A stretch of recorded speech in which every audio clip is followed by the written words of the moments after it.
You know what, Jason? I can see you talking. I can't really right now.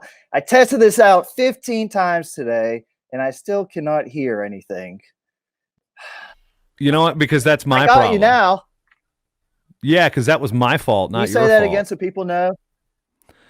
I was going to say it was my fault, not your fault. And I sit there, I get up, I do the changeover, I mute the mic because I don't know what you're going to hear in the background. I've got my intro set up, and I'm like, yeah, these are called podcaster problems because no matter what, I've done this twice today. And no matter what, we're going to have those issues. So you're going to have a show where you forget to press record, or you don't hit your side, or somebody's been muted. So that is another thing. Even all of us make these mistakes. But what a tough act to follow, these kids. Sam and Jude with the home ad advantage. I mean, you're sorry, dude. You how can you follow that? You know, it's funny. Whenever I do a podcast, I like to say, let's pull the curtain back, talk to people. I logged in 15 minutes early. I was sitting there watching. I don't know why you put me on after them. You might get 5 minutes out of me for an interview. Those two could have talked for an hour and been a lot more entertaining. So, yeah, big shoes to follow. They did great. They've interviewed some of our guys here at NC State, and they are just really hitting out of the park right now. Yeah, and from that perspective, being media guys, they go through, you're the person they go through to get those interviews. And that's kind of, sometimes people just skirt around the SID or the media professional, and they went right to you. I was going to say, probably won't call people out, but that is absolutely true. Those two are great. They know all the rules. You help them a lot. Absolutely. They go through me. They've asked me questions. They are doing a great job, and the future is very bright if that's the journalist coming up in this wrestling world. I'm going to agree with you mightily. Now, you are the host of the Pack Mentality Pop-Ins podcast, which we bring up on the screen here, which is... Oh, man, look at Pat. He looks sharp there in that time. He definitely does not look like that right now, because he has gone the howling, I think, on us. He's out there, and this is a show that's on the Matt Talk Podcast Network, but it is produced... Actually, it's hosted, and everything is done to you. You guys send me the stuff. I put it up together, and it's been one of the two colleges that are still actively on the platform. Of course, Virginia Tech being the other in the ACC. So you've got some competition there, but this one's done by you. You've got we're at 69 episodes, and during the pandemic, content is crucial. So. This has been, it's been a labor of love for you, but it's also kind of led the charge at NC State. And just, I guess, talk about the idea of wanting to even start a wrestling podcast and how that all got moving. Well, I mean, we're looking for content. I'm in the media relations SID world, and we're always just trying to think of different ways to tell the stories of our student athletes. And Pat actually brought up a great idea. He wanted to start it. I obviously reached out to you, a lot of back and forth between me and you, and this is a new platform. Some of these Olympic sports, they don't get the coverage necessarily as the football or men's basketball. So our podcast, our fans get to hear from Pat. Most podcasts, he's not on all of his own podcasts, but the student athletes are the best part. We really get to dive deep into their story, show their different mentalities off the mat. And I think that's what really helps our following for the podcast is they hear these guys not just talking about wrestling, but just talking about their life. And I think it's a fun podcast too. We joke around a lot. I have good relationships, know a lot of them behind the scenes. So that definitely helps. And our podcast isn't the most serious. We like to have fun, goof off. And I'll make fun of Pat just about every episode. So just want to take our fans behind the scenes and get them to know our student athletes. And of course, the host here, Brian, is the reigning, defending, undisputed National Wrestling Media Association Division I SID of the year, and you came into wrestling really kind of blind. I mean, Bruce Winkworth was an SID before. I actually met him way long time ago. Oh, wow. I was doing an Old Dominion baseball game, and he was sitting next to me, and then years later, I'm into wrestling, but you're the guy from the NC State ODU baseball game. It was just, that guy was an institution there, but you didn't come in. Things are changing over with NC State wrestling. They've seen better days, and now they've had really good days. What was this wrestling journey been like for you to see as basically somebody that didn't know much about the sport now hosting a podcast about wrestling? Yeah, I was going to say, I don't know if I should admit this. I knew nothing about the sport. I did not wrestle as a kid. I was a soccer player, played year-round soccer. Grew up in Pittsburgh, so wrestling was huge. I knew all about, and I still know all about pro wrestling, but the college wrestling, not so much. So it was a little bit of a shock. Pat got hired maybe 2012, I believe, and they asked if I would jump over and be the SID for wrestling. And I had a lot to learn in that off season. I owe a lot to Pat, owe a lot to Frank Beasley. They were the ones I reached out to the most, and I've had fun learning. I'm still learning. Folk style college, I'm decent at. Freestyle, man, there's something new every day with that one. But it's been fun. It's not as much as there used to be. There's more. There's actually more rule changes in folk style wrestling in the Federation, high school, and college than there are international wrestling. We could have never said that before 2013. Yeah, it's been a great journey. I mean, it's fun. I love soccer, but wrestling's my favorite sport to watch now. I subscribe. I watch so many duels. My wife will see me on the couch just watching random duels at night. So I'm a fan. So I love talking about it now. And yeah, wrestling's a fun sport. Once you get to know what's going on with it, once you understand. Are you how much soccer are you watching these days though? An awful lot of soccer. Awful lot. Okay. I love my EPL soccer. Nothing beats a Saturday, Sunday morning watching English soccer games. So I'm still a big soccer fan. Don't get to play it anymore, but a little old, a little retired. I'm up there in the years. Yeah, I'm not as proficient in the footy as probably some people. I mean, I've been to Borussia Dortmund Stadium. Okay. The European Junior Championships were there a couple years ago, and it was they were renovating, so the seats were out, but we could still walk through it, and they got us to walk through the tunnel and the.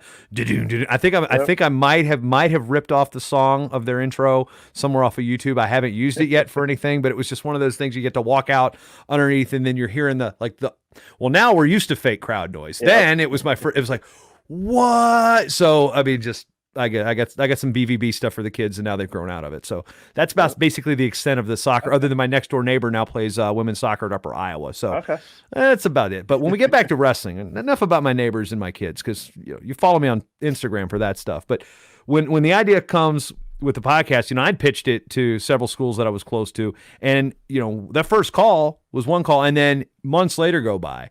And how do you kind of sell this to your athletic department? Because a lot of schools, if they're going to do something content wise, it's in-house, and they're probably going to do it the most inexpensive way possible. So even though it's a Power 5, and granted, money being what it is in our era of COVID, how do you sell this to your administration? Like, we're going to do this, and here's why we're going to do it.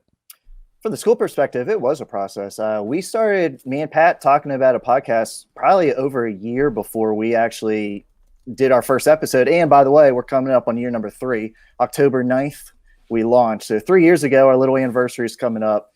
But, that is something. The best selling part was it was content that is not out there for college wrestling. As you said, we were one of the first, and still, there's only about a handful or so that are doing wrestling podcasts. And here at NC State, the team was getting better and better every year. You could see that.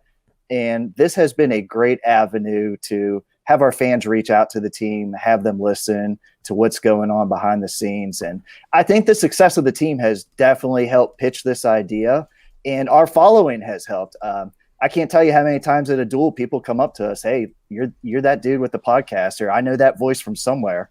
So our following's helped too. I think the administration here has seen how the podcast has taken off and how people enjoy it. And it's kind of original content that we take our pride, we take a lot of pride in right now. And how have the other sports kind of responded? Because it's one thing you sell the point that you were the first podcast at NC State Athletics, and now other sports got to be looking around and going, wait a minute, that's really cool. Can you do one for us? That probably would be a good Pat Popolizio question. He has told me multiple coaches have asked him about it and approached him about it. So there might be a little jealousy out there, but a lot of our different contacts here in comms have a lot of different ways to get content out for their teams, and a lot of these coaches are happy with that. And I just think for some reason the wrestling podcast works for wrestling very well. Wrestling fans, they're nuts sometimes. They will devour any content you put out, and this podcast is definitely proof of that. 2 guests that you've had on that have been the most intriguing to me kind of cross over out of the wrestling world. One is the guys from Lizard Lick Towing, and then the other is Sergeant Slaughter, one of which you were marking out, fanboying like crazy. I would have too. I'm a fanboy for WWE guys, so Sergeant Slaughter was my get, so I was happy. Puke. I mean, I just remember him beating up Cobra in that 3-part G.I. Joe animated series, and then missing out on him and Hulk Hogan in the store, and then I had to settle for Corporal Kirchner, which was just depressing. But I mean, why the reach out to get those two guys on the show? For me personally, I'm a WWE fan lifelong, and I just wanted a WWE Hall of Famer. We had a connection, as you know, the great Jerry Briscoe hooked that one up. We've known Jerry, obviously, with the Oklahoma State ties, and Jerry was actually on the podcast. So I've texted him a few times about some different things, and he said, hey, Sarge is in North Carolina. He knows about your program. He'd be more than happy to do it. I was like, wow, we're in. So unfortunately, didn't get to do that one in person. Had to do that one over Skype, but Sarge was great. Like I said, the maybe 8-9-year-old WWE fan really marked out in that. And I think on my Twitter, it's still my pinned tweet of that interview. So I think I mentioned earlier on the day that when Rowdy Roddy Piper replied to my tweet, which I was actually a picture of me with Jerry Briscoe and Bobby Douglas in Vegas one year, and he like replied to it like quote tweet. I'm like, yeah, I love They Live, and yeah, so I'm down with that one too. And then of course the Lizard Lick, that was an interesting one. Yeah, local guys, they're NC State fans. I say they're Gwiz fans too, and they just love NC State wrestling. Anytime you can kind of get a little, anytime you get a celebrity on to talk about NC State wrestling, we'll take it. And the pride that some of these celebrities have in wrestling, it kind of blows my mind a little bit. I think that's why I want to reach out, and I look for those blue checks sometimes. Yeah, and sometimes, and they're hard because it took me probably 2 or 3 years to get Mario Lopez on Short Time. I'm still over on Chris Pratt because getting him on Twitter not going to happen. But it's going through his publicist people are just, they're like, no, they're not. They are just, every time he puts a tweet out about wrestling, I will reply to them and be like, hey, it's been a couple months, but he just tweeted this. Can we? I mean, because Andy got him at the Beat the Streets thing in L.A. And that wasn't on the podcast, but I'm just like, dude, I know your high school coach. They used to come to Virginia Duels. Like, can we just talk about wrestling, please? But here's another thing that I like about, and this is kind of a selling point with me on the network when pitching schools. And this, again, pardon the advertisement here, but this is my show. Is what Aaron Sweezy is saying. He's been listening all day. Don't listen to many podcasts, but the Pack Mentality podcast is awesome. This is a guy who wrestled Division II at Central Oklahoma. Is from Kansas.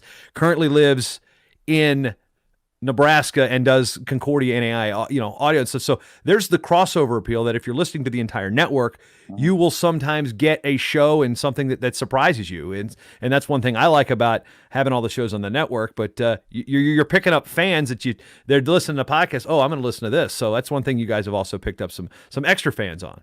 I definitely think so. And wrestling, it's if you're a wrestling fan, you're going to reach out and find that stuff. But sometimes the casual wrestling fan or a fan of another school might not look at NC State, but they see it on the network of you guys. And I think that definitely has helped. It has brought a lot more ears to our podcast. And I think, as you say, you might be advertising too, but it's a great relationship we have working with you.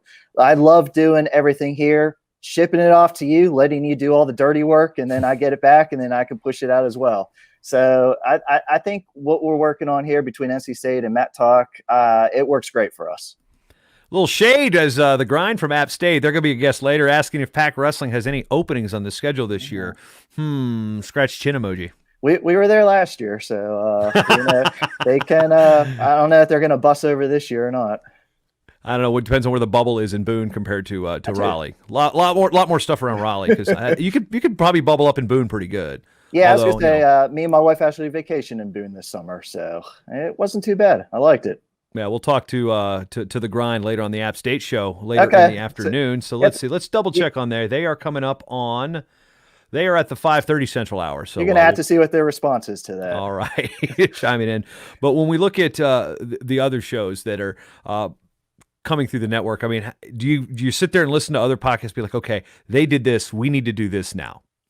Sometimes I do listen to other podcasts. I listen when people talk about us. I think that just goes back to my SID world, is anytime anybody mentions NC State, you want to hear what they're talking about. But I think a lot of podcasts, you don't want to really copy each other. You just want to roll with what's working for you. Like I said, when I go into formatting or think about what I want to talk about, I'm looking for fun. Selfishly, I talk about stuff that probably entertains me.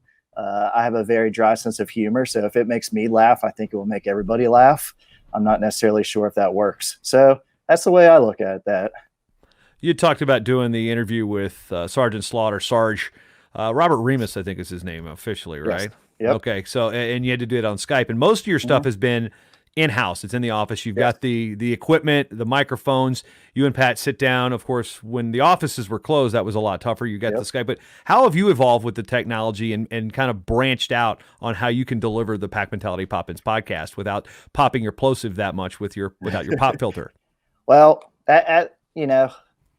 you just roll with it. I don't know anything about any of that equipment. You have helped me so much with all this stuff. I think I finally trained Pat a little bit, but to be honest with you, to get him to pay attention sometimes, that's tough while we're podcasting, but we have fun. The Skype, it's our favorite toy. $2.99 investment. Skype works perfect. I like interviews in person a lot better, but the Skype machine, you can't beat that. And I think you make fun of me every time I put that in my notes to send you that it's up there. If I hear Skype machine, I'm going to throw it in there because I like to make fun of Pat on his technological shortcomings as well. Because, well, although right now, I mean, you did something, though, that I have never done, and I'm still mad at you for it, is you had Melissa Simmons on the show, and I never had a chance to get her on before she left and go back to Oklahoma and work with gymnastics. Not only was she a guest, but she was a guest host. Now, I think she will admit the guest host might not have gone over as well, but they were in Italy. I think there might have been some adult beverages in the room. John Smith was there too. So a lot of pressure on her for that one, but she was even a guest on our podcast. So, and I think she actually introduced me to you to begin with. So yeah, Melissa, we owe her a lot too. The question is who's making sure that Nick Gwizdowski's like meal fund is taken care of now? Well, I got the bobblehead right behind me. I don't know how well you guys can see it. But... I don't have one yet. So back behind the bar here, I've got a Gable one. I got a Baumgartner autographed one, and then I got one my wife picked up, like she was like at Goodwill for something, and found a Goldie Gopher. So sorry, Gopher fans. I've got the Rainbow Foods Goldie Gopher. It's probably 20 years old at this point. But yeah, those are my 3 bobbleheads. So I don't get that now. Well, I'm very proud of that one. As people will say, they'll tell you, if I come up with an idea that works, I'm going to brag about it for life. And that was my idea. Very proud of it. My guy Nick actually was just texting with him today about some stuff. I still want him to take me to Tokyo if he makes the Olympics. So still trying to stay on his good side. And the bobblehead, I thought that was a great way to try to, cement my spot on Team Gwiz here. I mean, it's a sharp looking bobblehead. I mean, his hair has been perfect the last couple of years, right? I mean, it's amazing how much you get done with college wrestling. You have to take care of your appearance now. It's like I can make this fluffed and feathered. I mean, Sam Brooks might have the fluffed and feathered mullet, but I mean, Gwiz is really doing a good job there with that hair. He's got the hair. We joked. We can't say the same though. I mean, well, actually, I just shaved mine. Mine it's the light. It's here. It's just the light looks bad. That's why I've been wearing hats all day. Now, see, I went 7 months without a haircut. I got my hair cut before ACCs. Just got it cut last week. The wife was begging for a haircut, and yeah, it was looking bad and not grown. But back to Gwiz, first of all, he's my guy. All right, so he's at 125 kilos here. That bobblehead makes him look like 125 pounds. So that was the one joke we had. It wasn't full size, but he was even impressed with how well he looked. So we get to the world of podcasting, and it's something that we've seen different teams do it, different schools do it. And what has been probably, I mean, maybe the most beneficial thing for you personally as the host, getting to do this effort with your team? Probably getting to know the guys. I'm around them. I try to be around them a lot more, but to interview them, you really have to know them. So I think that's been the most fun part to me. Like before this, I knew them, but probably not as well. But sitting down for a 30-minute interview, you really get an idea what they are. You can have fun with them, talk about stuff off the mat. Job-wise, like I keep going back to content. Not even before COVID, we're just always looking for content. And the podcast is a perfect solution for that. As you said, the summer podcast might be a little down right now. We haven't done that many episodes. I don't know how many times I can ask Pat what's going on. And he goes, I don't know. So, we kind of laid low a little bit this summer, but we'll be picking up here very shortly. And I've enjoyed it. I do not talk this much in real life. This is my fake radio voice. So for me to put my personality out there a little bit and a little bit out of the comfort zone has been fun too. Yeah, because I have noticed the Western PA drawl and the North Carolina drawl are kind of fighting over one another right now. It's funny. I got the pop. I'll say pop all the time. I say my Kellers all the time. I even got a little New York draw for some reason when I go like Donnie or something like that. But people now say I have a Southern accent. I don't believe it. I've been down here 20 years, so I guess it's inevitable. But I'm going up to Pittsburgh this weekend on football, so I'm sure I'll break out more of my Pittsburgh E's, as we call it. Yeah, that school in Chapel Hill also has an individual that has a Western PA accent combined with the Oklahoma accent and now the Carolina accent. So we will, we're not going to mention them on this portion of the show. The next segment we'll talk about the rest of the ACC. So we're doing that because I'm brand acknowledging here. So I love the old NC State T-shirt. We're definitely going to have to get you something with the new wolf head logo. So we'll definitely brand you up some, even NC State font. We're doing a great job of branding right now with our administration, and it's helped with wrestling. As you can see, I like it. So. Yeah, I got Tuffy on the side. This is one of the. I can't remember which shirt this was from. I don't think it was. It might have been the national shirts or something. But I know one thing, and this is a shout out to Melissa when talking about when she was there. So when my daughter Lucy, my older, she's now 8 in the 3rd grade. She's been having a series of medical issues pretty much her entire life. Well, she went in a hospital for a stretch.